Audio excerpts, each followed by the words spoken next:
Right. 3, 2, 1. Hello everyone and welcome to the Front Squad. Today I'm here, I'm LITEBULB, and I'm joined by none other than BOON, Yo! KANJOOS, Hello. and my best bud Mac. How's it going? I thought it was your best bud. And we're just gonna enjoy ourselves and talk about what we've been doing and some news that's been going on in the video game industry. Okay, so Sorry. no, go ahead. Thank you very much for the podium. I had a strange dream last night where Rei Ayanami from Evangelion was in it. Okay. Uh-huh. Now I'm I woke intrigued. up. Well, I'll tell you the dream. It was really simple. I was basically rewatching the scene in my head where she's looking out the window in the classroom. You know what I'm talking about? Yeah. Evangelion. Never fans, watched this, so take a look. no. All right. Well, there's a scene where there's this character with blue hair, and so basically she said something, and then my brain went, "Wait, that's not how Rei sounds." And I knew, like, immediately my subconscious knew something was incorrect, and I realized that her voice had personality, and my brain was like, "Wait, Rei's shit." And then I woke up because I couldn't say Oh, this. damn. Controversy already sprouting. That First is official literally how it episode. went. Right off the bat. Oh man. Okay, so if you're gonna say that Asuka is better, then you're gonna get No, the I don't. fuck out. Okay, good. I don't like Asuka. God damn. Good. I like knows Asuka that. more than Rei, but not much, if any. Everyone knows that Penpon is the superior Evangelion girl. God. Why are we opening with this? This is a mistake. Well, I know. Nothing's a it's mistake. I mean, important. There's Okay. like 2 people who will definitely subscribe for this, and then otherwise it's just going to be like a hodgepodge. And then they'll unsubscribe once you called Ray shit. I don't want, I don't want Ray people subscribing to us. You know what? Yeah, that's fine. Ray I'm fine with people that. go and stay go. Okay. Boom. What have you been doing? Still playing. Well, I've been playing Persona 5, and I've been really Mm-hmm. enjoying it. But there's so many problems I'd like to talk about, but I'm afraid I'll incite a riot, and we'll lose even more subscribers we don't even have. We'll start going in the negatives because there's some serious hand holding in the first, I don't even know how many hours of the game. I'm like more than 20 hours in and I'm still experiencing it. It's that's... and the reason why I'm talking about it in this light instead of how great the game is, because it's really fucking good. It's way better than It's 4 was. amazing.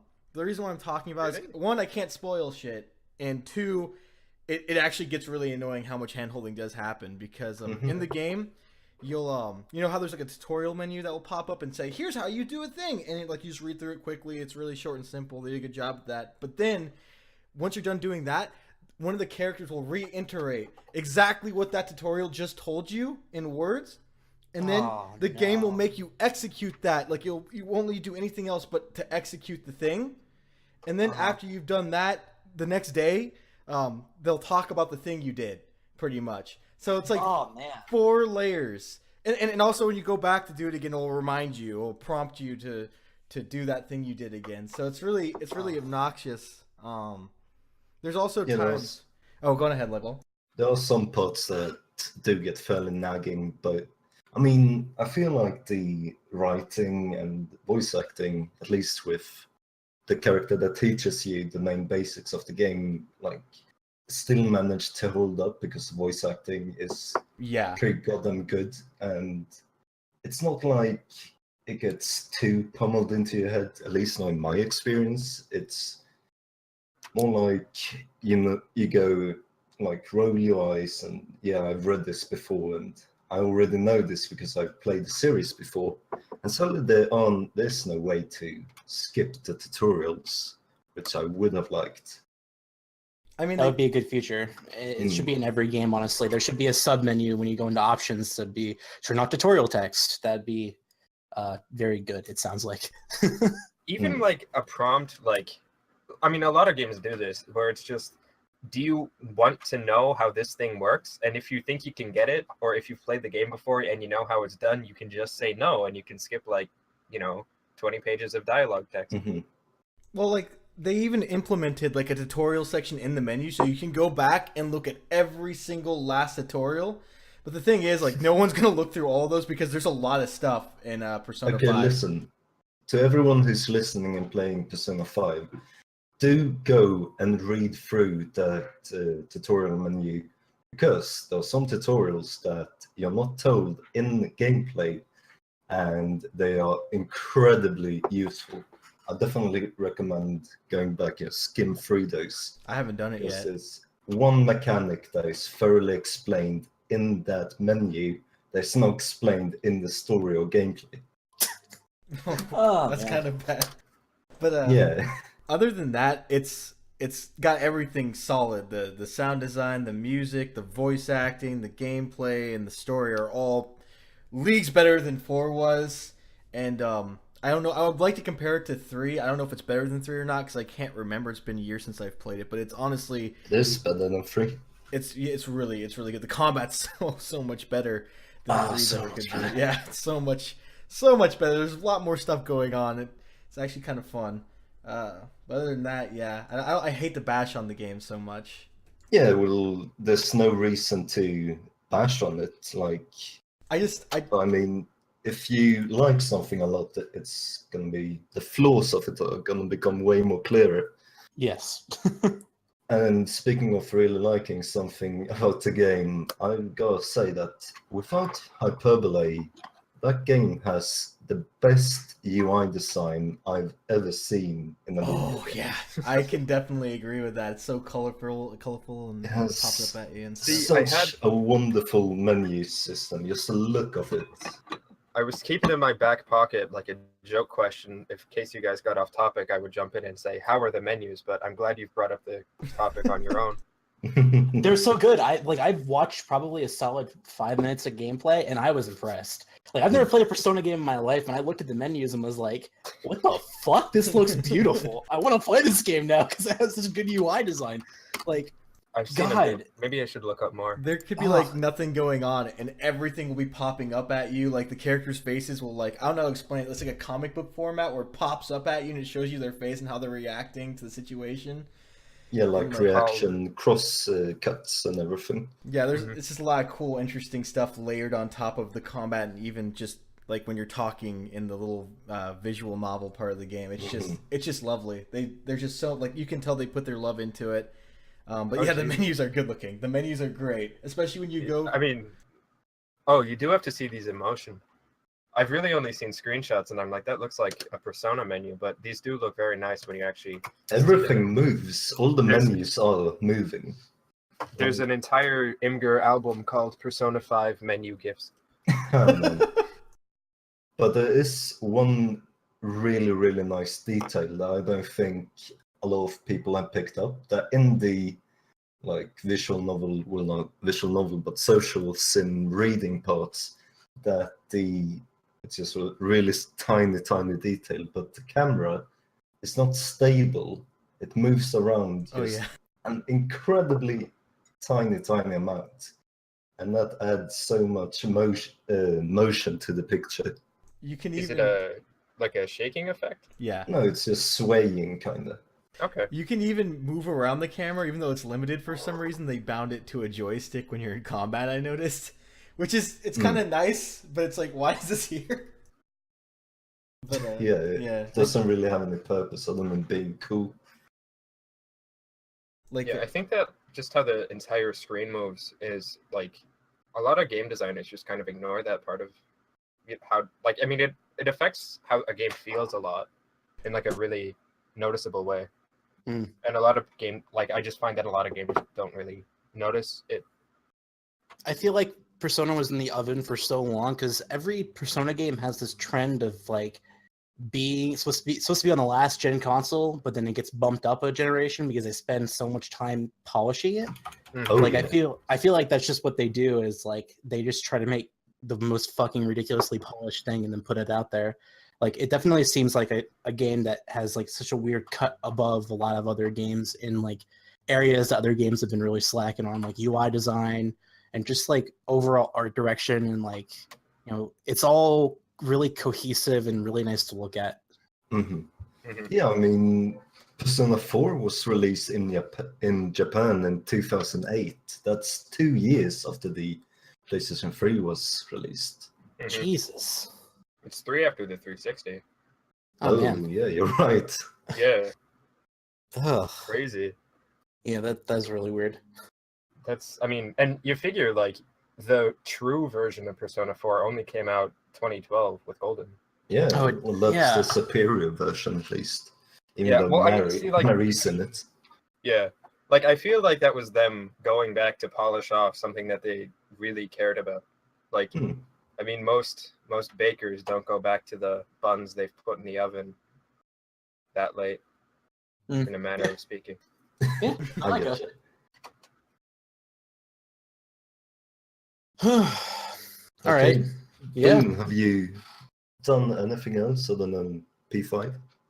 That's literally been it, unless you want me to talk about simulators, which I don't think anyone wants to hear about that. I don't even want to talk about it, frankly. Has it just been DCS? DCS and Persona 5. Oh, yeah. Living the dream. Living the dream. All right. KANJOOS, have you done anything? Mac and I have been playing bits and bobs of Ultimate Chicken Horse. Oh, that's which is a right. really Yeah. fun game. Yeah, Oh, yeah. That game. that's a really fun game. Yeah, it's really good. I mean, you don't have there's a couple things that I thought would be problems with it but weren't, and then there's a couple things that are actually problems with it. Yeah. So Chicken Horse is basically it's a game of Mario Maker, and you're all competing to make a level, and you want to find your goal is to find the threshold where you can beat the level and earn points, but nobody else can, or some people can't at least. And then you get points, but the other people don't. And then, whoever gets X amount of points wins. The thing that I was surprised by is there's not that wide of a toolbox of what you can use in the game. Like, it's not as, I mean, I know Mario Maker has problems where, like, the dolphins from a specific level of Mario World aren't in it, so people complain. But I think Mario Maker has a pretty robust tool set at the very least. Yes. Chicken Horse has like 2 pages with 12 items tops on each, which you would think like 24 items to play around with. That's not that much, but you really get a lot of mileage out of it. I think what really makes them work is that they go together in really interesting ways. Like, for example, probably the coolest item is there's honey, which does a couple things, which you can either put it down in specific areas and try and fuck up people's jumps so they can't complete the level. And you get points if you mess somebody up because they just didn't see something that you had put down or whatever. And then you can also, like, if anything is moving, you can glue stuff together with the honey also. And there's no reason, like, on one turn I'll put honey on a conveyor belt so that I'll screw Mac over, but then on the next turn Mac will put a block on the honey on the conveyor belt, and then that block could screw me over. Yeah. So it's really cool how they put multiple uses in some of the items to make it kind of give you more mileage and just kind of be able to experiment. And there's a lot of really cool stuff, like being able to build alternate paths and then people fucking up those alternate paths. You also get bombs to blow up other people's stuff. So if it's too easy, you can blow up an area, or if it's too hard, you can blow up an area, stuff like that. I find that a lot of the strategy to it comes in just how you're going to, I mean, obviously it's how you build a level, but also how you sabotage other people's attempts. I also feel like the way the levels work is some of them are really vertical and then some of them are really horizontal, and I feel like they really did use the toolkit in a really interesting way to make it so when you're playing vertically, it's a lot different than when you're playing horizontally.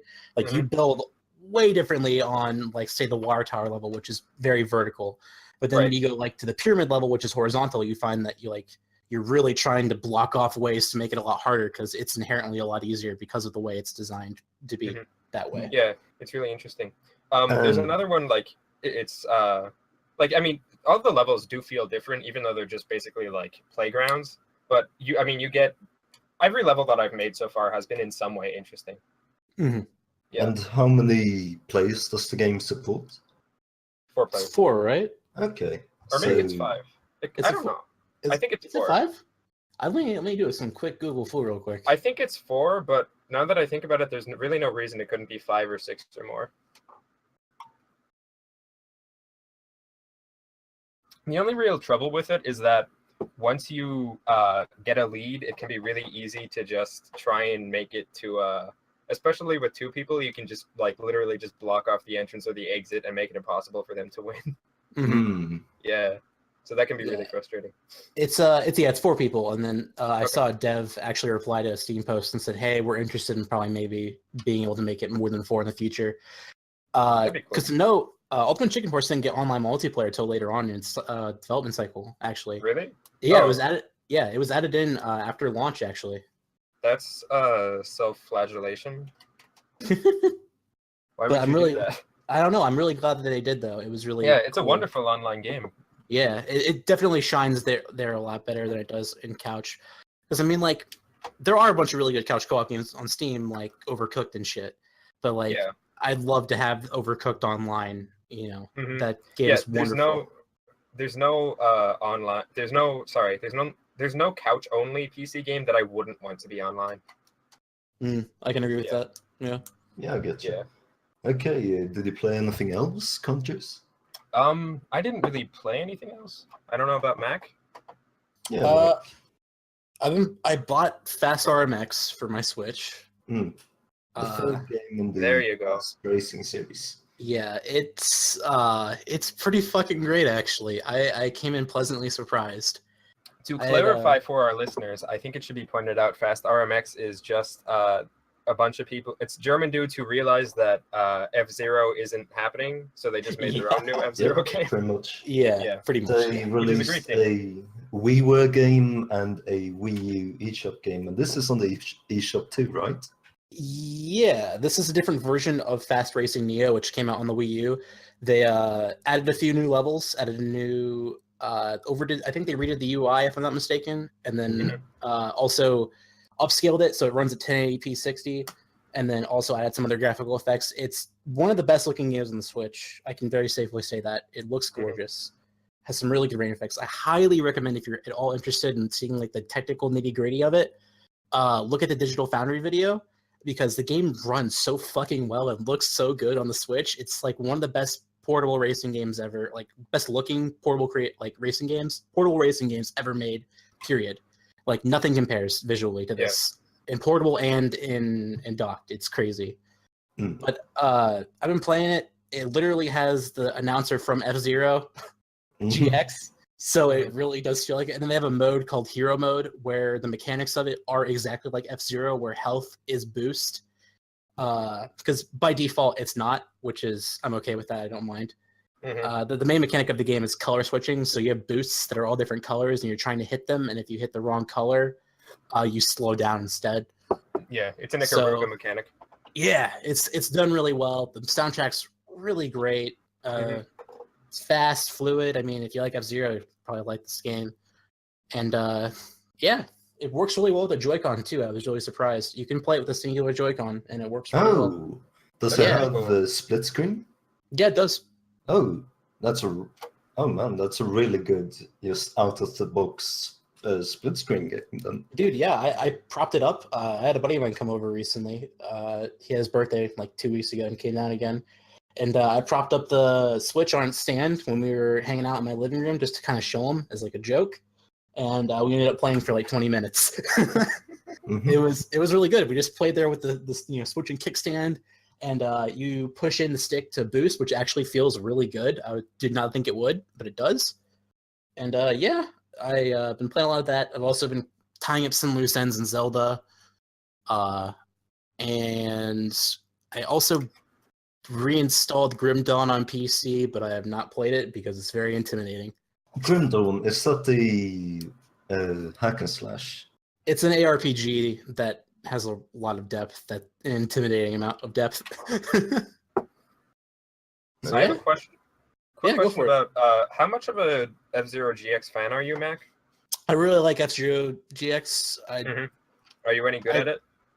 Yeah, a good friend of mine actually speedran the game and taught me how to do some of the speedrun tricks. That's really good. So okay, like I'm terrible at it, but I love that game to death. Yeah. So like, I mean, I know there's a lot of people like that just play the game and they're shit at it just because it's that deep and that hard. Yeah. But anyway, so to what extent does RMX have like the GXy kind of tricks to it? So it's not as deep as GX, which is like totally like, understandable, but it does have Okay. some really interesting lean mechanics. So if you use the back triggers, you can lean to corners better. So it's kind of Yep. like drifting a little bit, and it does help with control and gives you some little advanced options so you can dart around obstacles really quickly. Mhm. But it isn't like GX with the I forget what the term is called. It's a special type of turning that you do that is used in speedruns. Yeah, momentum. Yeah, so my Turn? friend taught me how to Yeah. do that, and then kind of because we both played Super Smash Bros. Melee competitively, so we both are really interested in that kind of stuff. So Okay. he taught me how to do that, and then was like, "Hey, beat my time on this course." And then I ended up like hanging out at his house for like 3 hours trying to beat it. And then after Okay. 4 hours, like after about 3.5 hours, I beat it by like 0.1 seconds, and then he picked it up and then beat it again. But yeah, it's not as deep, but it's deep enough to the point where it doesn't feel like I'm playing Smash 4 when I'm switching from Melee, you know? Yeah, It isn't like that's a good I'm going analogy. from it's not like I'm going from a well to a puddle. I'm going from a well to, you know, a slightly less deep well. Right. Yeah. But you know, don't get me wrong, I love Smash 4. It's a good game. It's just like it's not technically where I want it to Yeah. be. It's That's the old chess and checkers analogy. yeah. Well, Mark, I know you're a Muse guy. Have you had any? Wait, let me redo that. Mark, I know you're a music guy. Yeah. So, have you had anything come out recently that you've been listening to or been working on? Ooh, all right. A good buddy of mine has been recently changed his schedule so that he does not work late night shifts, which is the opposite of me. I work early morning. So he works a little normal 9 to 5 kind of job now. So every Sunday from next week forward, we're going to be playing some music, making some music. I've been writing stuff for a solo project for about a year on and off now. And I'm not that good at guitar, and he's been playing guitar for about 10 years. So I'm going to use him for his talents. Also, we're good buddies. And yeah, I was like, hey, because we were in a band in high school, and I was like, hey, man, I have some music, and you know, that I've been writing, and I kind of want to sing this time. Is that cool? And he's like, yeah, sure. I don't give a fuck. So I was like, all right, let's go. Sounds dope. Yeah. Like, really. So I'm trying to write some kind of weird esoteric pop music, and then also Father John Misty comes out with an album this week, and there's like probably one person in the audience who's like, yeah, dude, I got you. But he's the drummer from Fleet Foxes. He's been solo for a while, and he writes really tongue-in-cheek, very funny, and very lush music. I'd highly recommend his first album and his second album. They're incredibly vulgar lyrics. Like he talks about fucking some girl in a wedding dress and getting her wedding dress bloody, and in a very, very weird way, because the song is really catchy and poppy and sweet, but he's just talking about ravaging this girl. It's pretty great. Jesus Christ. He's really good, dude. He's really tongue-in-cheek. I'd highly recommend his second album a lot. What was his name again? Father John Misty. Hmm. Very, very good. Also, Mac DeMarco's new album comes out in a month, and I'm very excited for that. Yeah, and in that case, jumping straight off of music, I can go into my week. Ooh. Because I've been listening to a lot of the Gorillaz, what they've been Oh dropping. yeah. Yes. And I am hype as fuck for Humans. Yes. Me It's too. looking fantastic. Can you? And I'm just really, really excited for that. Dude, that Vince Staples song was so fucking good. Oh, I so think good. so far what I've heard of it is it's literally just Andromeda. I don't know who was in it, who was featuring, but it sounded interesting. But I don't know why. I feel like I appreciate their older works more, but I'm actually kind of glad that every album they come out with is, I guess you could say, it's very different from the next. You know, what elements and what genres they implement into their music. Yeah, But, totally. yeah. It's different musicians, dude. Every album pretty much. The only in like cohesive part is Britt Daniels. I think is his name. It's right. It's Britt. or is that the dude from Spoon? It's he's the guy from Blur, basically. Yeah. And the only cohesive part of Gorillaz is him, and then a visual artist. Everyone else around Gorillaz is always different, always ever changing. And I'd highly recommend watching Captain Christian's video on this because he talks about how they deconstruct genre every single album in a very good and accessible way. That sounds really interesting. Actually, I'm gonna have to check that out. I'll put It's that in a very link. good and very well edited. I will give that a link to Boon, and then Boon will put that in the description of that video on the YouTube channel. I can't wait to complain about that video. No, I really like Captain Christian, but I'm not into the like when somebody says something like deconstructing genre. That's usually when I'm turned off. But if it's done well, it's done well. yeah. No, Captain Christian, I've never I've seen a few of his videos. I haven't disliked any of them yet. I really like his Roger Rabbit one. Yeah, it's really hard not to like his videos because his editing is so fucking good. He could probably do a video on a trash fire and make it look good. Mm-hmm. So that's just kind of his style. So he's technically Kroby Cat's better older brother, who's nice. No, I wouldn't say he's. I wouldn't even, dude. If you just watch his Calvin and Hobbes video and like look at the editing, like Kroby Cat just gets his dick crushed. Yeah, it's not even like a fair comparison. Like Captain Christian's editing is like on a whole nother level. It's some of the cleanest and best on YouTube, like by a country mile. It's just sometimes he doesn't go as deep as people would like him to. And I understand that complaint very, very much. But at the same time, each video takes a long time to make because the editing is just kind of on a different, planet. Mama, why aren't you putting out more videos? I'm gonna unsubscribe. No, I've only followed him for a little bit. Like I only discovered him like a month or two ago, but he seems to upload pretty regularly.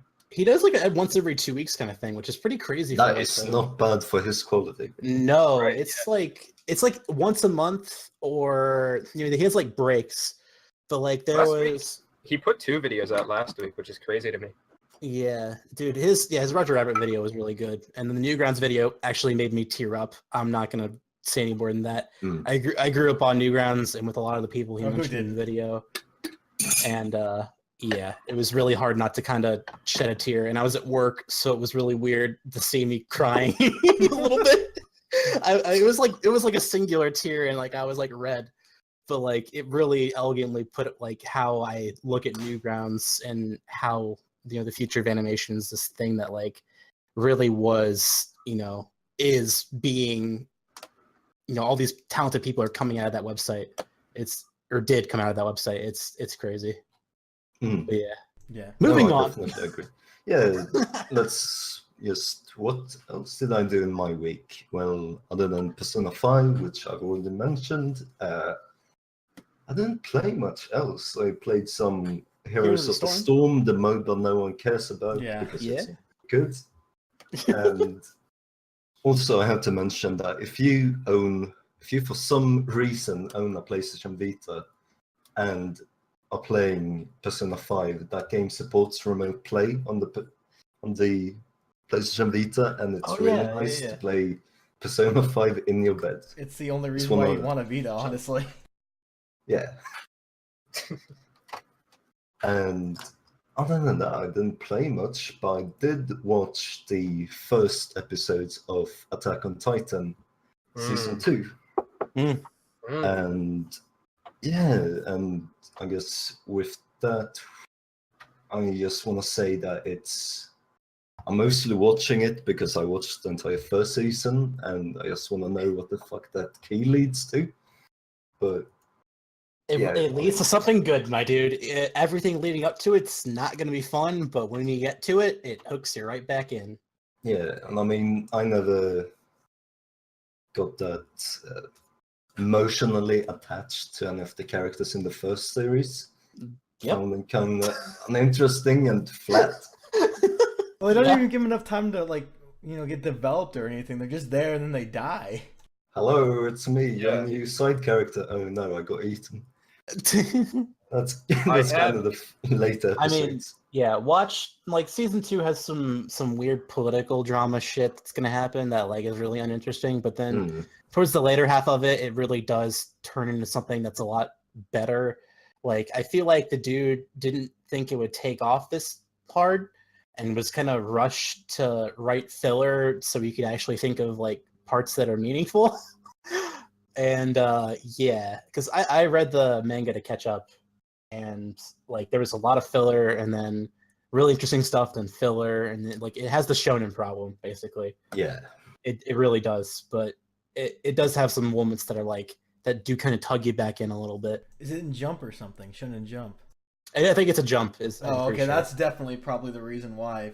If you're working week to week and you're like making stuff up as you go, I could definitely see that. Might be the case. I might be wrong, but there's a reason why Hunter x Hunter goes on hiatus like every fucking 3 weeks. It's because Jump's launch schedule was fucking ridiculous. I had I was there. I happened to be in the presence of one of the anime dweebs at my high school when he went up to our pre-calculus teacher and he started talking to him about Attack on Titan. And I distinctly remember the part when he said, "Every character makes you feel for their death." And I just thought, there's absolutely no chance that that's the case. Yeah. No. Yeah, it's not true. It's not true. Yeah, I guess jumping off of Attack on Titan, I'd like to just quickly go over the spring of 2017 animes that are being released, because we have some that might actually be good, one that is actually good, and the rest are probably trash. Yeah. Because sad too how it's going in the industry too, where like 95% of all anime is literal trash, just trying to push, like figures or sales or something. Anime has never been good. That's all I'm gonna say. Yo, I guess before so. I look at this list, tell me right now, is One Punch Man season 2 in here? No. Fuck off then. It's got that. It's got the. I forgot how it translates into. It's like, do you want to date a girl in a dungeon or whatever? I'm totally butchering that. By Is it right to pick up girls in the dungeon? I think it's the name. Yeah. I guess I didn't look into it too much. I guess it's not really a sequel, but it's like following. It's bad. Okay, then that's all we need to say about that. This is a show that exists? Yeah. Really? Yeah. Wow. This isn't like some joke it was okay. It was okay. I liked it. I didn't like it. Regrettably. I didn't like it at all. But okay, let's mention some good things. It's Boku no Hero Academia Season 2. Oh, shit. That's a pretty enjoyable shonen show. It has, like, the entire population basically has, well, not the entire population, but I'd say a vast majority of them. Yeah, have superpowers called quirks. And they can range from, like, I can light my thumb on fire, to I can punch buildings down, to I can grow 30 meters in size. There is an actual giantess, so kids beware. But yeah, that show was enjoyable, and I'm looking forward to what the second season might have in stock. I mean, it's a shonen, but sorry, go on. I thought I was just gonna fade to obscurity. Like, I was afraid that One Punch Man, Academia, and like a handful of other things are just gonna be like a one season kind of run, because that's what it feels like the industry is going nowadays. It's like push out a season, get what you can out of it, and then move on to the next IP, because usually it takes too long to make another season and still grab the same audience you had before, especially in Japan, I guess, because there's so much shit coming out all the time. So it kind of scares me, because like you'll see, if you can't finish it from like 12 to like 24 episodes, then generally they're not even gonna continue it. Like, they're just gonna push out one season and call it good. And it's kind of exciting. Not. Yeah, but okay, so I'm gonna say something that's the opposite of that. That's a show that I really, really liked from last season. That's Konosuba, which is a kind of a parody of Sword Art Online and the whole getting stuck in a fantasy world. Oh, I've seen it. Because it's okay, spoilers for the first 5 minutes of the first episode. So the main character, he's a Shotten Neat who goes to buy a new copy of an MMO, And on his way home, he sees a girl from his class that he likes. He's like, oh, she's so cute, whatever. But then he sees a truck approaching her, like she's in the middle of the road. And he jumps to save her. And he dies. And that's the first episode. Wasn't it but the thing is, no, sorry. Wasn't like an ice cream truck going like 5 miles an hour, and he Yeah, didn't that's the even get thing. hit by it? It's not a truck, it's a tractor approaching it, 5 miles an hour. And he didn't die from being hit by the tractor, he died from shock in the hospital because everyone was laughing at him because he pissed his pants in the hospital. And Okay, you have me hooked right now. What the fuck? Yeah, because yeah. so he dies and he's put in the afterlife in front of an angel, basically, that tells him, okay, I can put you wherever you want. You can be reborn on Earth or wherever. And yeah, she basically tells him, your death was for nothing, and everyone laughed at you, including your parents. His parents were laughing at him when he died. So he's put in this fantasy world, and he gets so annoyed with the angel that's helping him that because she offers him a deal where he can be put in this world with a very powerful item. Basically, he can become the main character of a fantasy video game. So because he gets so pissed off at her, and yeah, she's fairly annoying, fuck you, Aqua, he chooses her. So basically kidnaps her into this world. Where she's completely worthless. Yeah. It's great. And yeah, it's a really, really enjoyable comedy show that's basically making fun of D&D and tabletop adventure tropes. It's really, really enjoyable. I definitely recommend it if you want a light-hearted comedy anime. Damn, I'm sold. Yeah, you should watch it. I'll watch it with you, in fact. It's really good. It's got some various animation quality, but I feel like it fits with the entire tone of very not serious and just fun. So yeah, no complaint there. And yeah, that's other than another show that you should be watching, which is Little Witch Academia, which is a Harry Potter anime. It's continuing. I'm very glad. Yeah, Watch the everyone should be movie. It's watching very it. good. Watch both movies. They are Yeah. very good. It's very pretty, very well animated. It's a passion project. It's from Trigger, right? Yeah, it's watch students that. working on the Trigger, Yeah. which is It's, incredibly impressive. It's very good looking, and it's very good. It's real good. Watch Little Witch Academia, and Yep. Susie is the best. Okay, so jumping off that weeb shit, Thank fun God. little Yeah.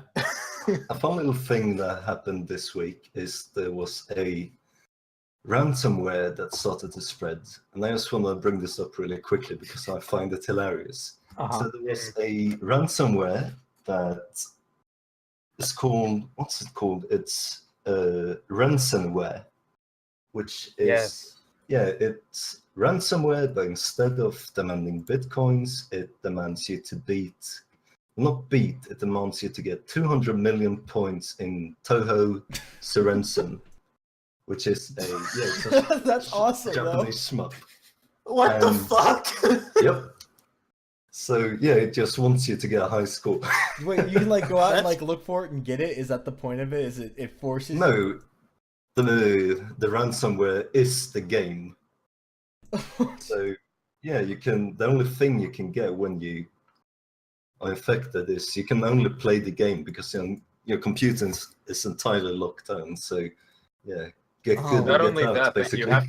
you have to play Toho on the hardest difficulty. Yep. Oh god. And I remember there's specific text that says if you try to cheat, then it'll just fry all your files and everything. Oh man, Jesus Christ. That's brutal. God bless the person who made that. I know this fucking because amazing. I only know this because the friend I'm unfortunate enough to have that likes Toho, he sent it to me, and the text was Toho has taken over the world. Oh God. Yeah, Toe is Very going on unfortunate. the collective unconsciousness. Mhm. But yeah, I mean, while, of course, malware and ransomware is fucking awful and you're a piece of shit for distributing it, I'm gonna have to give you a pass on this one just because it's goddamn hilarious. Yeah, it looks like he just put it up on GitHub, and then people like actually used it, and then he was like, "Oh, I'm sorry." Yep. Which is why, yeah, he's not douchebag for making it, but the people who are distributing it are. Yeah, fuck I the people who mean- are distributing it, but the dude who made it, you're a fucking legend. That's Yeah, it's I wanna- fantastic. I want to meet the kid who accidentally downloads it to his parents' computer. oh man. god. Dad, He I actually need will. 200 million points. Yeah, he actually wins too. He gets the score and he gets That's his what I'm, files like- back. That's what I'm thinking. The real horror wouldn't be that his parents junked their computer or got a new one or anything. It would be if the kid actually became a Toho fan. Oh, no. It's all part That of would the be the plan. real dark Part of the engine, plot. ending. Oh fuck. Okay, so speaking of human waste, let's jump on to G2A and what they've been doing. Hey. Boon's gonna Because- try not to die of Yeah, a brain aneurysm. Boom, grit those teeth. I want someone to properly tell the problem before I dive into why I hate Gearbox. Okay, Mac, do you want to or should I? Go for it, Light. You're hosting. Okay, well, basically, Gearbox, who are publishing the latest version of Bulletstorm, the re-release, they made a partnership with the infamous key retailer site G2A for a limited edition, well, a limited collector's edition of the Bulletstorm remake. And since it's G2A, and for anyone who's not in the know, G2A became infamous after, well, not after, they've always been incredibly shady with the business practices. Yes. Because the way G2A works, it's a marketplace where users can sell their keys for Steam games, and people buy them, and G2A gets a cut of the profit.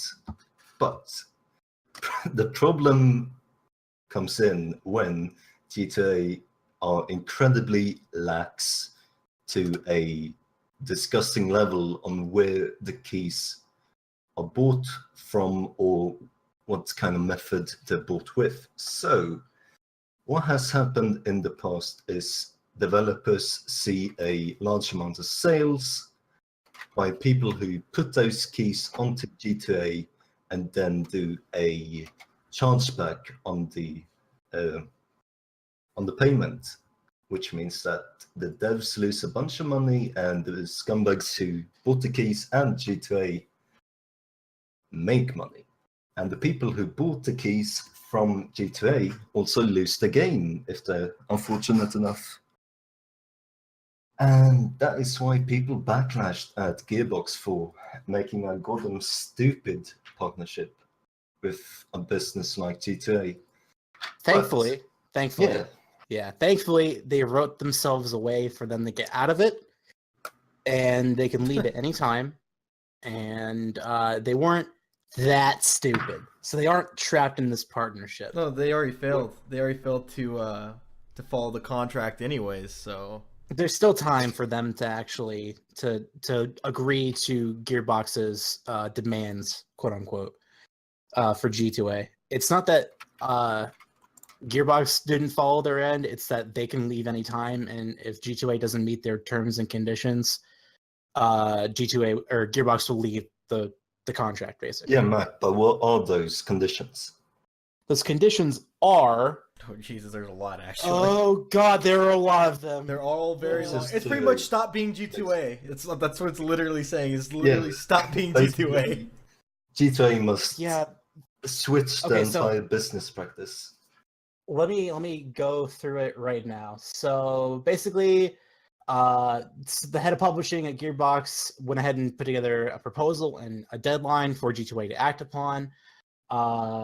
basically, within 30 days, they need to change G2A Shield, which is the fraud protection service. And then within 90 days, that you have to pay for. You have to pay for protection from fraudulent keys. I'm just giving you a quick rundown so you don't get too into it. Yeah, go ahead. So before the Steam launch, G2A has to make a public commitment to this within 90 days. That G2A open up a web service or API where developers can search for keys for immediate removal that are fraudulent. Before Bulletstorm's Steam launch, G2A has to make a public commitment to within 60 days implement throttling for non-certified developers and publishers at the title and user account, blah, blah, blah, blah. My phone's going off, whatever. And basically, within 30 days, they need to restructure its payment system so that customers who wish to buy and sell legitimately are given clear, simple instructions and blah, blah, blah, blah. So basically, Gearbox threw out a shit ton of deadlines, and if G2A doesn't meet them, they're pulling out. And if G2A does meet them, basically G2A would be less garbage. So it doesn't matter that, whatever happens in the end, everyone wins except for G2A. So This is the good timeline that we're living. So what I'm hearing is they're climbing into a plane that has an 80% chance of catching up flames, but at least they brought a parachute with them. Yes, essentially that's pretty much it. That doesn't sound like a bargain worth taking. And they're gonna crash this plane with everyone inside. With no survivors? With no survivors. But I'm just really... I'm kind of frustrated with Gearbox. I'm always frustrated with Gearbox, honestly. They messed up Duke Nukem. They messed up a perfectly good concept, Colonial Marines. That could have been taken anywhere. And when it comes to Colonial Marines. Yeah, even when it comes to just a basic thing, well, not basic thing, but even when it comes to something that's just, pushing a game and, finding a way to sell it and just publishing it. I don't know it's probably a lot of like legal stuff and all that, but really it's all, I'd like to say or think it's mostly automated, especially if you're a big company like Gearbox. But how could you not look into that? And why would you want to buy into G2A? That's just so baffling to me. Like, I feel like they put someone, like a bunch of people together that had no idea about publishing at all. And they're like, okay, now publish this game. And they just set out and they did it in the dumbest possible way. And when the community finally said, hey, by the way, that company G2A, it's a scam. They were like, oh, whoops, we didn't realize that. We just kind of hopped on board because they gave us the best deal. Like, it's just insane to me how many levels that they can fuck up on, but they can still, I mean, at least they corrected it. So I'm glad about that. That shows improvement, but I can't forgive them for their other crimes at all. Definitely. Well, they haven't done anything illegal except for fourth crimes. And yeah, I want to give massive kudos to John Biscuit Bain for basically telling Gearbox that G2A is a shady fucking business and providing proof, cold hard facts to Gearbox, which helped or almost maybe caused Gearbox to look into this deal and look into G2A. So yeah, he did a fantastic write-up that you can find on his YouTube Link in channel. the description. Yeah. Massive kudos to him. I think if we are to... I don't know enough about this to really speak super knowledgeably about it, but if we are to put forward the radical notion that maybe the people at Gearbox had like half of an idea of what they were doing, it's possible that they just thought people wouldn't think there was that much of a difference between partnering with Green Man Gaming or with G2A, and they thought that, they might have thought that they might as well have been the same company, and then were surprised, like maybe they just didn't do enough research to realize that there actually was a difference and that people would make a stink if they went with one over the other.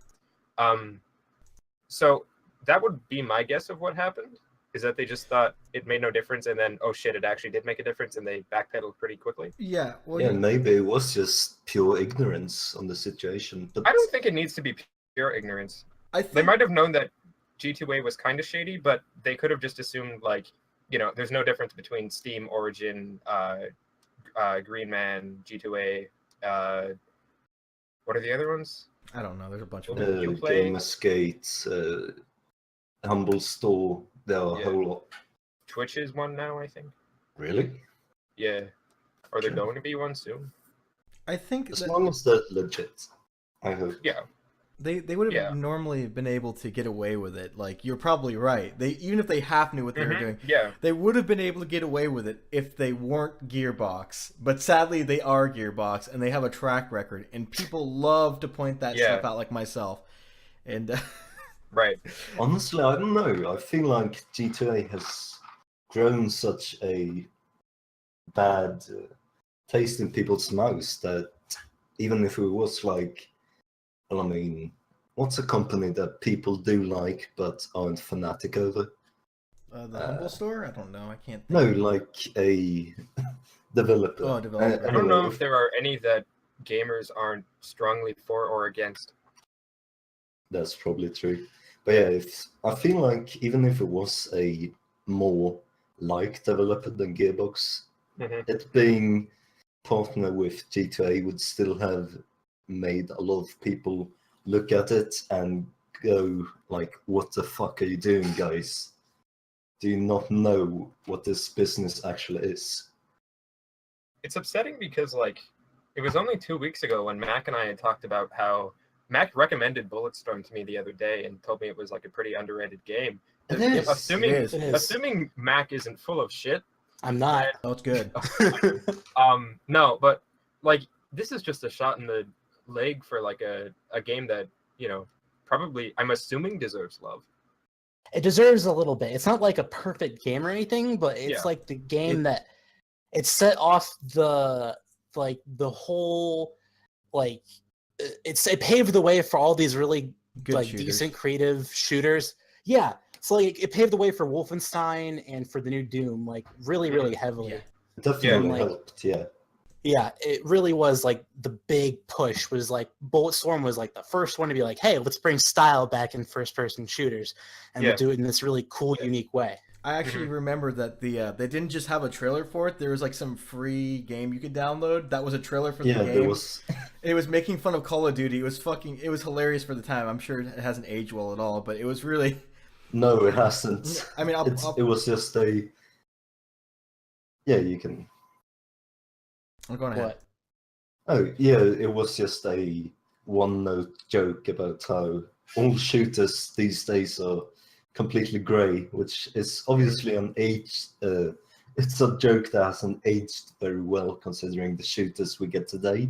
Yeah. But it's At a the very time, good. it was very accurate, I'd say, with Very Battlefield topical. and Modern Warfare just conquering the entire scene. But yeah, Yeah. And to I'm be really fair, Doesn't glad- Hold Up was good at the time. to, I'm really glad- to be fair, COD 4 is a very good video game, and I'll stand by that till I die. Well, yeah, But- but I COD can 4 agree. was way before. This was in the Modern Warfare 2. Yeah, Modern Warfare 2 is still a good game too. Yeah, but it was. Yeah. But it was a pretty change. good. It was a turning point. It was a turning point when. It was, was- yeah. After MW2, I will not defend anything. But the MW2 was like not that bad. It was pretty You good. just like it because you get to shoot up an airport, don't you? What? I What? thought it was in 2, wasn't it? Yeah, It was. I thought you were talking about 2. Yeah, no, 2 is good, but like the only reason I like 2 is because of Kimbo. Ah, yeah. That was introduced in that game. Yeah, it was. That was a cool feature, and you could just run around with like double knives and shit. It was great, and like that airport level was really good. And don't put me on a list, but it was really good. Quote and print. What a COD fanboy. No one's gonna subscribe after this. I still play COD 4 on PC. Like I'm not gonna front. I think Like, we're in that. straight up. We're in that age where people can like. I remember like if we went like 5 years back and you brought up the fact that you played COD, people would like put you on a fucking crucifix or something. You know, like Yeah. I casual. know. But we're in the day and age now where it's like, oh, you like a video game, okay, and it's mainstream. That's fine. I mean, you can like bad video games if you like to or not. You know. Yeah, I'm not gonna defend it and say like COD 4 is the best video game ever made, but I will say that like COD 4 is a really solid multiplayer shooter that still has dedicated servers on PC and still has a community because it's a fucking solid video game. Mhm. It's not the best, but like if I want to get my fix of multiplayer first person shooter, I'll go to Gotham City Imposters, or I will go Oh to man, COD, that game. yeah, I'll go to Gotham City Imposters or COD 4. I forgot. Like about that is game. those are my go-to PC shooters when I'm just like going to turn my brain off and have some fun. I bought that I game. respect that. Yeah, Regrettably, before it went free to play. What a... Oh yeah, so I did too. Holy shit. I don't feel bad because that game was fucking great, even when It it was wasn't free to great. play. I'm surprised that the servers are still up because that Are game they? still has it still has a player base. I hop on every once in a while. Holy It's still fucking good. It's still really fun. I remember gliding around like bonking people with shotguns. Good times. God, it's still so fun.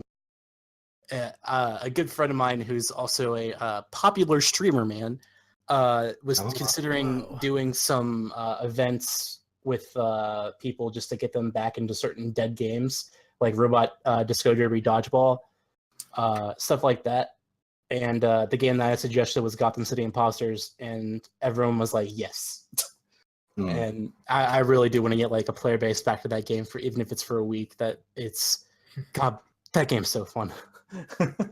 Speaking of really good games, Nier Automata reaches 1 million sales, Hey! and it will celebrate the benchmark with a stream on the 17th of April. So be there or don't. Where are they streaming? Is it just I the will. developer? Or is On it... YouTube. On YouTube? The stream is already up. Oh wow, okay. I Yes, hope that as a they fix countdown. the PC issues so I can actually play the game. One can dream. I hope they announce DLC for it, even though that's probably not gonna happen. There's I no mean, I need to feel with that like- many endings. Yeah, there really is. I'm just gonna say that it is a mechanic, or I guess part of the game, that heavily suggests DLC or just bait. But yeah, if it is truly DLC, I would be very, very excited, because Nier Automata is a fantastic video game. That's all I can say. I've already gushed over that game, and it's not recent enough. That's not public though. That's not public, okay? It's not public. Please buy Nier Automata. It's phenomenal. What a Please buy it. fucking fantastic year for games. It's just been Absolutely. ever since 2014 was like the worst, and now we jumped into probably one of the best years that's existed in for like I'd say a decade, maybe. I don't know. It's Yeah. it's definitely like the best quarter for games that I can think of, besides like, whenever Metroid Fusion and Metroid Prime came out the same day. I can agree with that. Very much. Yeah, like I mean, It's the been- number of yeah. games that people are like seriously saying this is one of my favorite games, or this is one of the great masterpieces of our time. Like there's been a ton that I can think of. There's been Neo, people love. For Honor, I've had people say is as good as Street Fighter 3, like people who would know that it's better than Street Fighter 3 or worse. Yeah, yeah. Then you've got Nier Automata, where we have our resident fanboy for that in here. And you've got Persona 5, and you've got the obvious one is Breath of the Wild. Yeah, Like- and Yeah. also the surprise PS4 exclusive Horizon Zero Dawn that people have Yeah. been really liking too. You've What got a about bunch of Solar? like.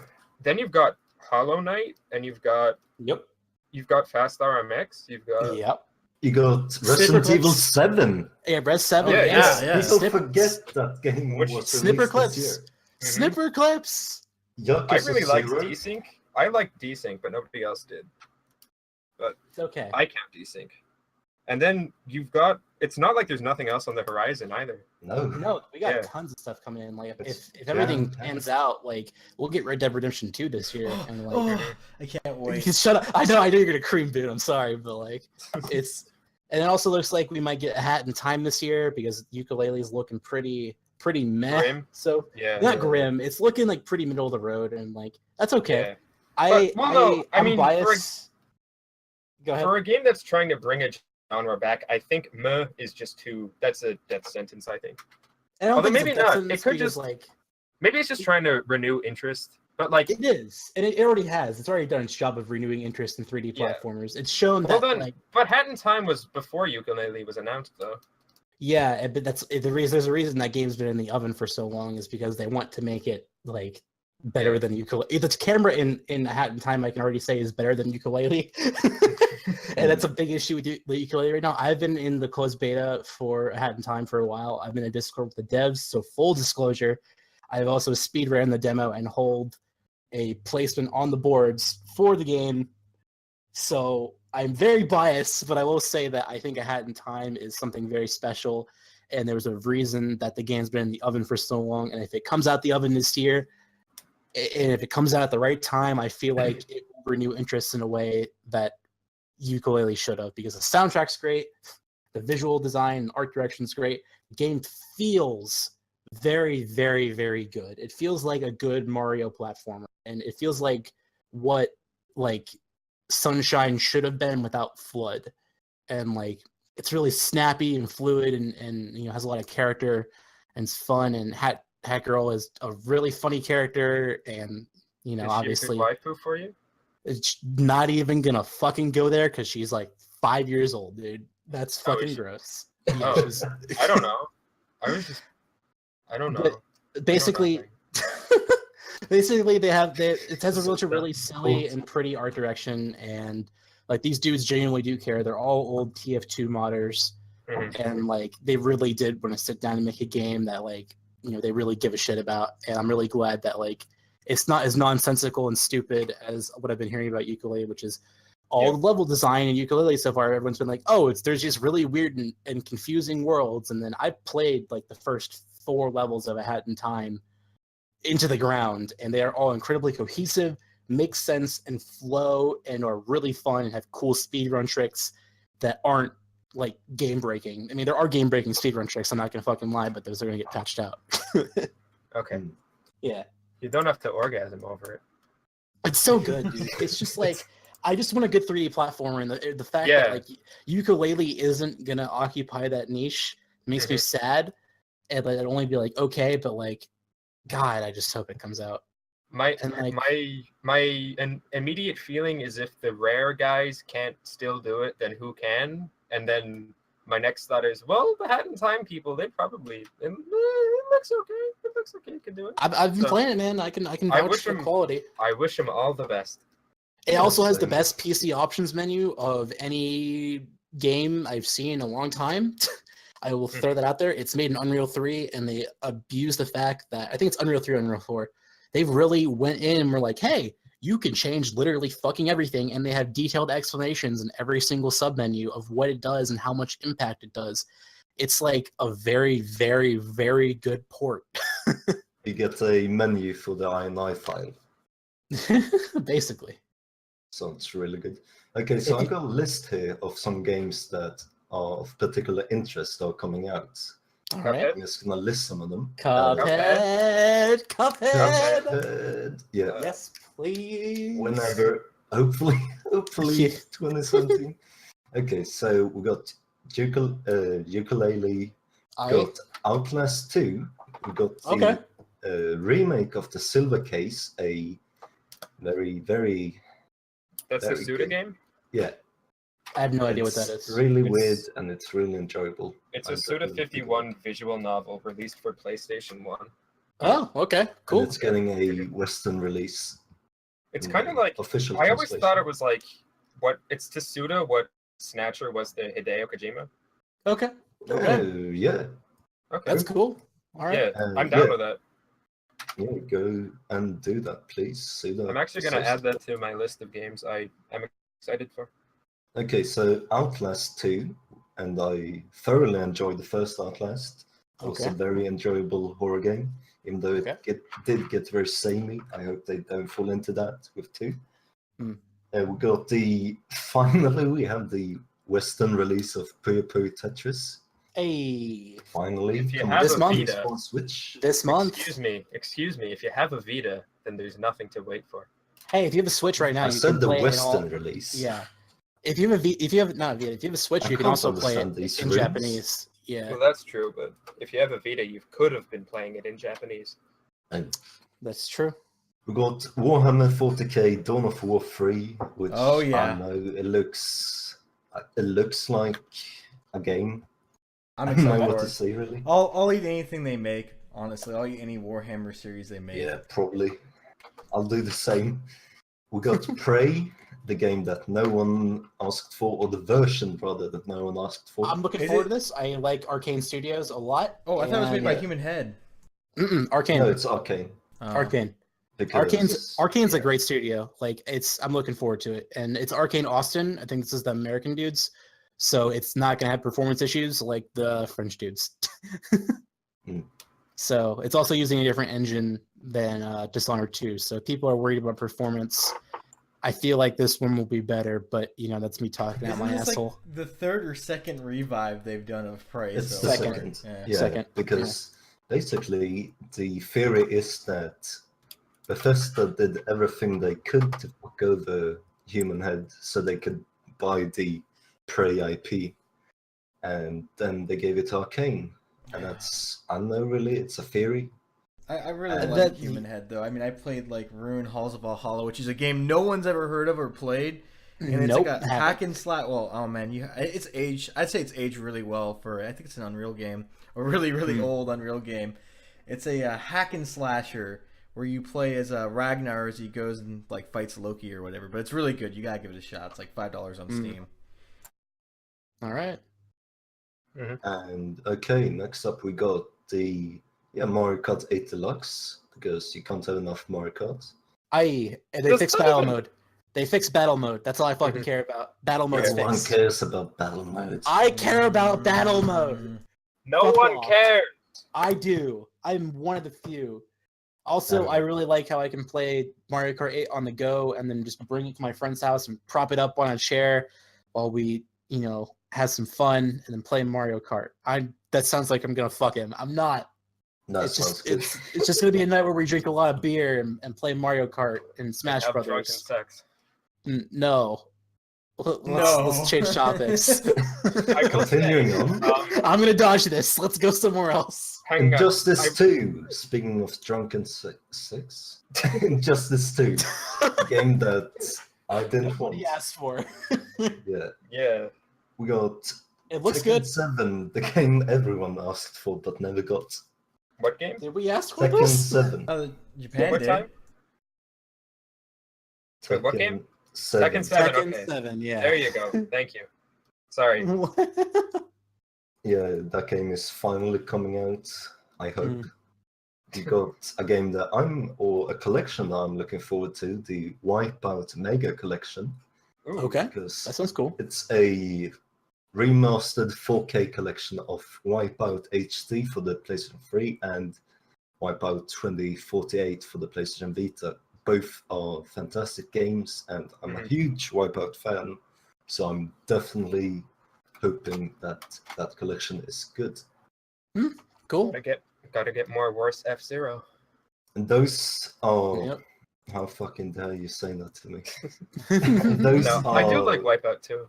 Wipeout's fun. I don't know if I prefer a series. I really like both. And those... to me, it's always gonna be F-Zero. But...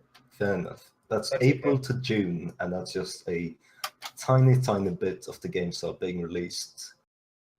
So, yeah. I should also say that Spectre Knight is coming out and is out on... it's coming out on other consoles. It's coming out on Wii U, PS4, Xbox One. It's already out on PC. It's already been out on Switch for a month. But I'd highly recommend looking into Spectre Knight. It's basically a different game made by Yacht Club, and it's, in my opinion, better than the base game. I'm going to be in the minority there, but I think it's very, very good, and you should play it when it comes out. I might actually get it on Switch because friends of mine who,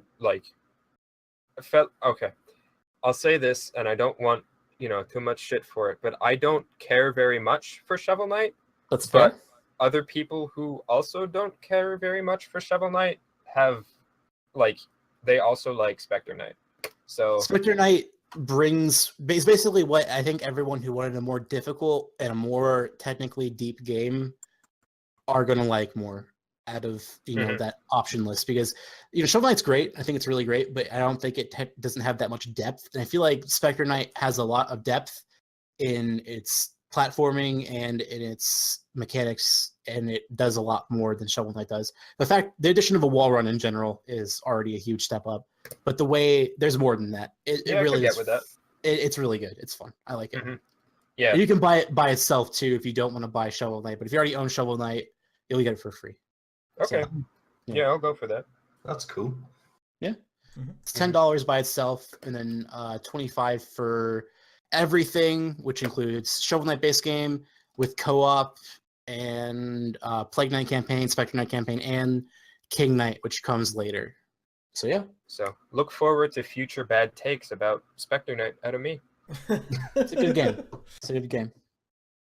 And is there a roadmap to when all the consoles will have their version? I'm pretty sure it's up to all the people that are they submitted it. I'm pretty sure on the 4th, or not the 4th, the 6th, to basically to every company. So now it's in the hands of Sony, Microsoft, and Nintendo. Ah, okay. And Okay. yeah, so now it's just in their hands. They just need to do quality checks and do their stuff, and then it's out. So it's this month, pretty much, for everything. It's already out on Steam, and it's already out on Switch. That's it. So you can get it for free on, say, a portable console? Yeah, I have. Okay, cool. Yeah, so. Oh, and Vita also. It's on Vita. I forgot. It's on Vita. Really? Yeah, it's on Vita. They It's on put it on everything. that? And Are they they put it on. It's on 3DS too. I forgot. No, I have it on 3DS, but Vita surprises me. Why would they put Yeah. it there? They put it. They poured that shit to everything. I guess they could. Yeah. No, I mean that's like just digging an empty grave. I mean, someone's gonna give a shit. I mean, ordinarily I would be the one guy who would care about that, but in this case, like, just get the 3DS version. It's fine. Yeah. Slightly Yeah. nicer D-pad. Like, come on. Vita has a better screen. I'm looking at the unreleased games or the unscheduled games for this year, and I saw Ni no Kuni 2, and I can't believe that snuck past me. Wait, what? Yeah, that's what you didn't hear about that. Yeah, I didn't hear about Yeah. that at all. Ni no Kuni 2. That's a thing. When was that announced? Not that long ago. And also, Metal Gear About 2 Survive months? is still on the list. I forgot about that game. Let's not talk about it. I don't want to hear about it. No one Are you does. guys aware there's no less than 3 Wonder Boy remakes, reboot type things in production? The fuck is Wonder Boy? It's a Sega franchise from like the Genesis days that kind of nobody ever really cared about, but like I mean, people like me who give a shit will say it's fine, like it's okay. It's a serviceable platformer. Oh shit, I recognize this game. Yeah, I believe it was more popular in the PAL Yeah, regions. it's called Monster World in there's Japan. Wonder Boy and Monster World. There are no less than. This is that game that's getting redone by .emu in hand-drawn 2D graphics. Oh. Yeah, Yeah. there's the Dragon's Trap, and then there's also Wonder Boy Returns, and then there's also Monster Boy and the Cursed Kingdom. Yeah, the Dragon's Trap coming to Switch, and it's already going to be so you can toggle between the old graphics, the new graphics, the old music, and the new music on the fly. Yeah. Oh, that's cool. That's really cool. All right. It's published by .emu, but it's actually developed by Lizard Cube, so it's not getting .emu's not getting their grubby hands on it. So, Oh man, .emu. I'm glad you're not working on anything right now. they're not fucking up Windjammers. No. The French Windjammers scene has been making sure they don't fuck it up, and I'm so fucking glad. Thank you.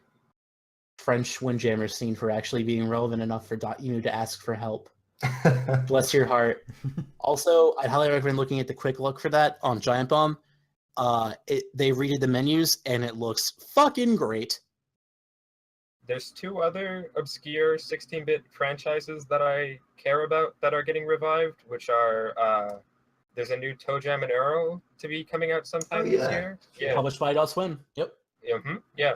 And I have faith in it. A lot of people don't. It looks a bit ugly, but the series always looked really ugly, so that's not really going to be what is it? That's not going to be a deal breaker for me. And then besides that, there's also a new, what is it? Mutant League Football is getting rebooted as well. Yeah. Yeah. The might not come out this year though. I thought that they did a That's looking Kickstarter more for it. 2018. But Yeah. that's fine. Like that'll be a game that this generation needs. Like that's one of those games that nobody is going to dust off a Genesis for and go back to and play 2 players, but they will play a Steam game which is online and have a lot of fun with it. Yeah. I feel similarly about Herzog Zwei, which desperately needs a remake. Wasn't there a Mutant League Football Warcraft 3 mod? Possibly. Am I Yeah, crazy? there was. No, there was. There's Okay. literally a mod for everything on Warcraft. Because 3, that was though. I my remember that was that was my introduction to that game. I didn't own a Genesis growing up, so I played a lot of weird Warcraft 3 mods because Same. Warcraft 3 was my fucking jam, dude. You ever play Lope? Play what? A Life of a Peasant? No, I didn't actually. Oh, it's like the first, I know what it is though. It's the first RP game to ever exist, and it was awful. It spawned all the awful RP games you play now. So, did you play the Maple Story Warcraft 3 game? What? No.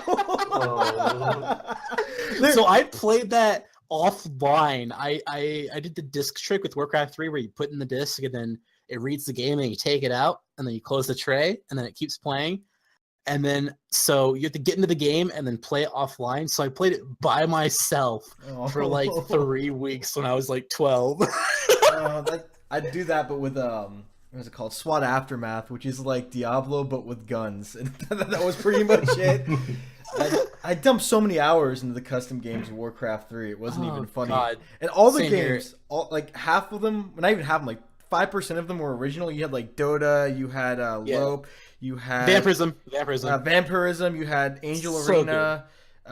There's a bunch of them. And a lot of them actually went out and made their own games, like, or the concept got stolen. Like they did tower defense games, and that became Flash games, and then that became actual real games, and then that became Clash of Clans. Sadly, that was the Dungeon Defenders is still a thing. So yeah. Dungeon That's actually the good thing. But Dungeon Defenders is still really good. So, but and then I remember playing old Dota and Same. not understanding it and then getting yelled kicked. at. Yeah, same. Yeah. Getting yelled at by Brazilian. You don't know how to play games. Yeah, you know exactly what I was talking about. Oh, fuck. Why you pick Creep Master? What you do? You stupid English.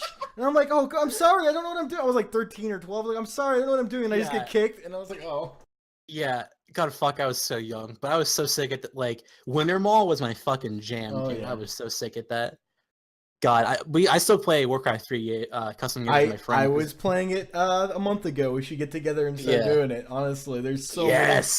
We should make a series about it.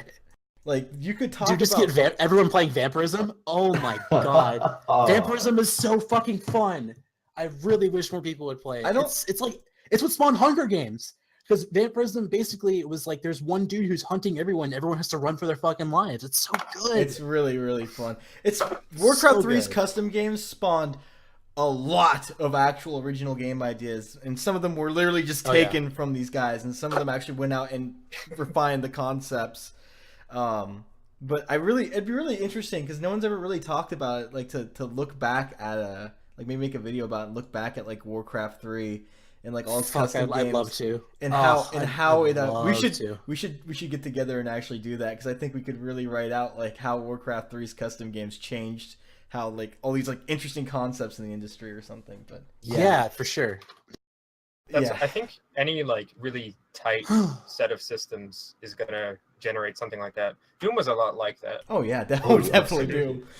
Warcraft 3 still getting a shit ton of content. Warcraft 3 was basically for like Boone and I's generation. Like that's the thing, is like that was our thing that we grew up with, that like everyone modded the fuck out of. Like we weren't I don't think Boone and I were young enough to or old enough to get into like, Doom, obviously. Like Doom, you're like how old? Like 25?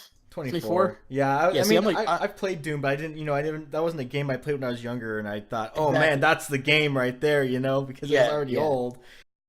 Let's wrap it up with the last topic that we have is very important. No. We still haven't talked about the Scorpion yet. Yeah, we need to talk. Are we actually gonna do that? Yeah, sure. Let's just mention it. All right. The Scorpio I'll introduce it. Yeah, the Scorpio got introduced in the weirdest fucking way possible. Microsoft contacted Digital Foundry and was like, hey, you guys get a lot of buzz. Please do a teardown of our console and basically show how much superior it is to everything else out there. And it's looking pretty good. I mean, like, from comparisons that I've seen to the PS4, I've heard upwards to 40% more performance thrown out, if I'm not mistaken. Like I've heard some pretty lofty numbers, and I've heard people have seen Forza. I don't think that really matters, running at native 4K and 60 FPS. So I mean, it's looking pretty good. It's kind of weird, but the problem is there aren't that many games that you really want to play on an Xbox, so it feels like a little too late to bring up your system to like be this thing that's better than the PS4 Pro. But like, why would I want to get that when I can get a PS4 Pro and get a really stellar lineup of games? From what I've heard about the Scorpio, it sounds like somebody at Microsoft has suicidal tendencies, and I hope that everything is okay at home for them. Because, like, what people see, here's what I think they're misunderstanding. Nobody really gives a shit how powerful the console is. They care what kind of games it can run.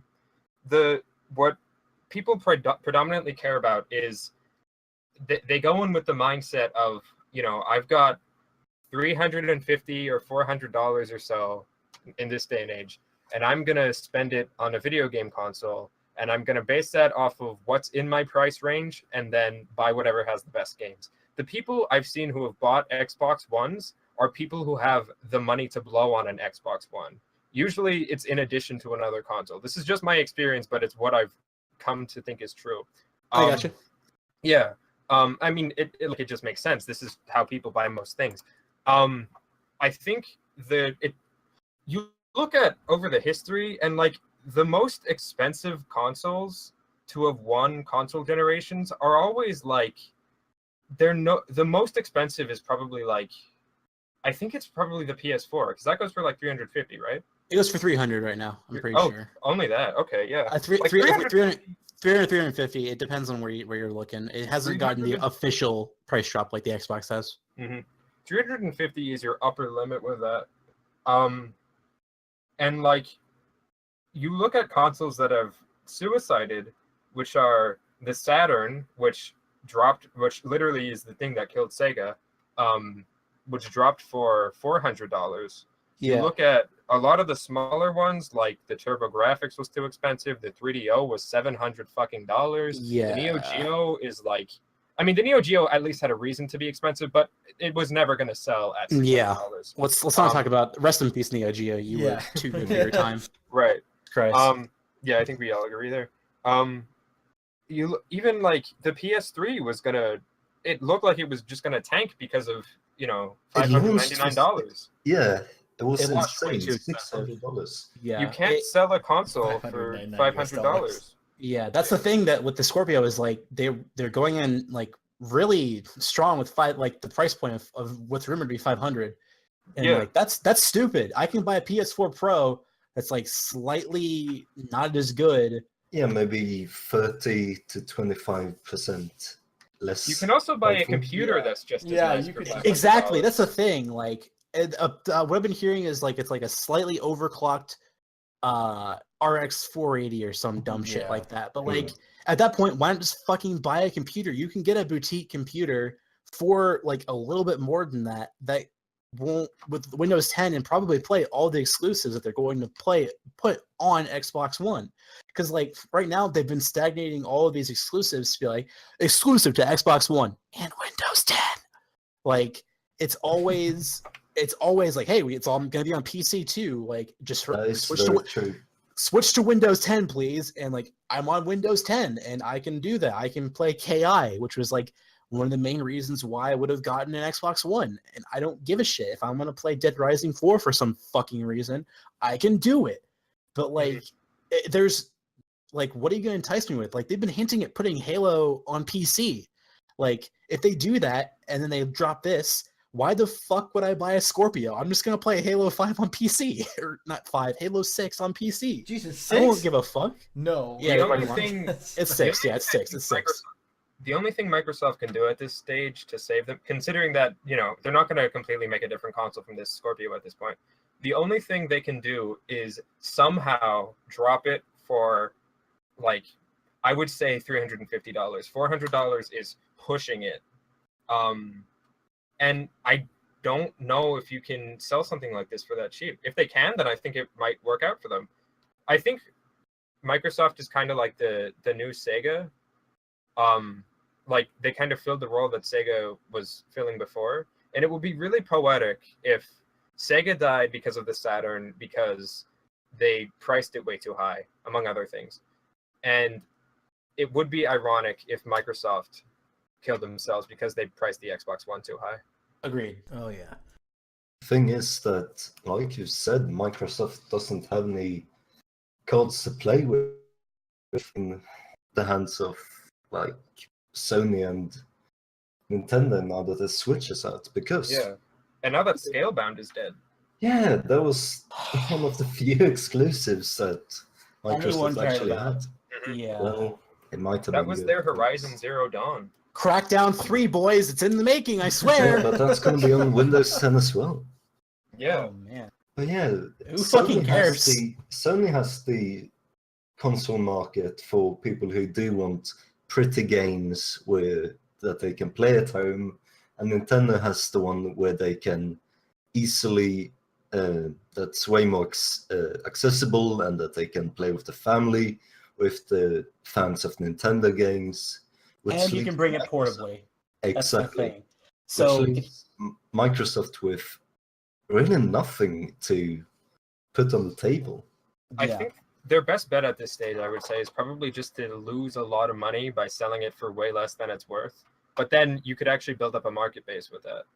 Like if they sold it for $350 and people bought the new big thing instead of the PS4 thing, then that would be their best hope. Other than that, good luck. I'm pretty sure they're already selling the Scorpio at a loss, though. They Like, need games, though. yeah, they do. That's what I need. Well, yeah, exactly. Video games. Yeah, Yeah. It's people buy games and not consoles. Consoles are all the same in the mind of the consumer. yeah, it's looking pretty grim. That's pretty much the closing statement on that. It's But not it's looking not. good. It's not a death sentence, though. It's not. It's There's a Microsoft. glimmer of hope. There is, but it just doesn't look like it's going to pan out. And if it does, good for them. But if it doesn't, like, It's probably not. I told you Let's so. just face it, it's not gonna happen. Yeah, that's all I have to say there. Yeah, we need to start closing this up because it's been going on Yeah, for I really feel too long. like we've gotten everything out of our system except There's one pressing issue. we opened up a YouTube channel that's separate for Fraud Squad. yeah, and that's we were all given the password.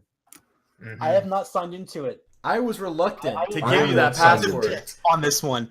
Someone fucking subscribed us to Pro Jared and we don't know who it is. I know who it is, and it's the Who is person. it? It's It the was person. BOON! It's First not off, me. look at my Twitter You blamed account. me initially, you fuckboy. Okay, BOON stop, is fucking stop. convinced that Listen, it's me, but It it's is you not. because you keep messaging me telling me it's Mac or Lightbulb, and you're like trying to make me attack them, and then you said it was me, and since you're pointing your fingers at everybody, and no one even cares It's about not Pro me. Jared, then it's you. one of you two.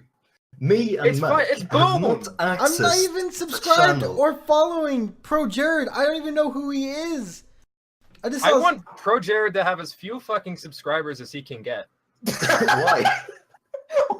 You know what? Okay, so we you can solve clearly this. have a disdain We can for solve this. So Pro you Jared. fucking subscribers. Listen, here's how we Okay, solve this your right hand's now. red right now, Kanjo. You have the gun. It's smoking. Let's I look do at- not. You look do. at- Yes, you, Matt! Well, I haven't even signed You, into the account. I'm looking you at came your into Twitter the chat account. and you The said, corpse "You of subscribed Pro to Jared is on the and floor. You, Boon, I you posted subscribed my to history. Look, okay, Mac, okay, who Nobody here? thinks it's Mac. I'm gonna look at Boon- everyone's Twitter account today, and if I see one of you motherfuckers following Pro Jared, I'll know who it is. Don't even bother. I already have all your shit opened up right now, just in case. So if I find out who the fuck it is, we'll know. Boon. We'll know next podcast. Okay, Boon. You came in and you were like, okay, who subscribed us to Pro Jared? I And open then up the you front left. page, and the first thing that You- pops it up was is shady Pro Jared's stuff. face. It's the only thing we're subscribed You're to on the accusing- channel. Boon, It's- you're accusing when me you of pointing everybody listen, up. when you click on our podcast channel, the first thing you'll see is none of our videos, nothing about us. You'll just see a big giant picture of Pro Jared's face saying we subscribe to him, and that's all you'll fucking see. Oh god, that's so good. That Boon, is you're not what we accusing me of represent. Putting people against each other. You are the one who put us. You put. I put you guys everybody against together. Mac. Well, no, you put me against Smack, You and then put blamed me. though. Well, yeah, of course. I I haven't do. even It's obviously that. Then it's light bulb. No, it's obviously KANJOOS. I haven't accessed It's the light account. bulb. It's light bulb. No, it's light bulb. No, it's, Who the fuck did it? it's BOON. He's playing me. Well, anyways, it's obviously okay. I'm just gonna say it's KANJOOS in the podcast. KANJOOS. Good show. It was not me. It was you. It was not. It was. It was not me. I'm just gonna fade. I'm just gonna fade out to us arguing this. I'm done. We're done. Good podcast. Thank you for Thank listening. you for listening. God bless. Have a good day. God, this is Fuck gonna Sir be Jared. hell.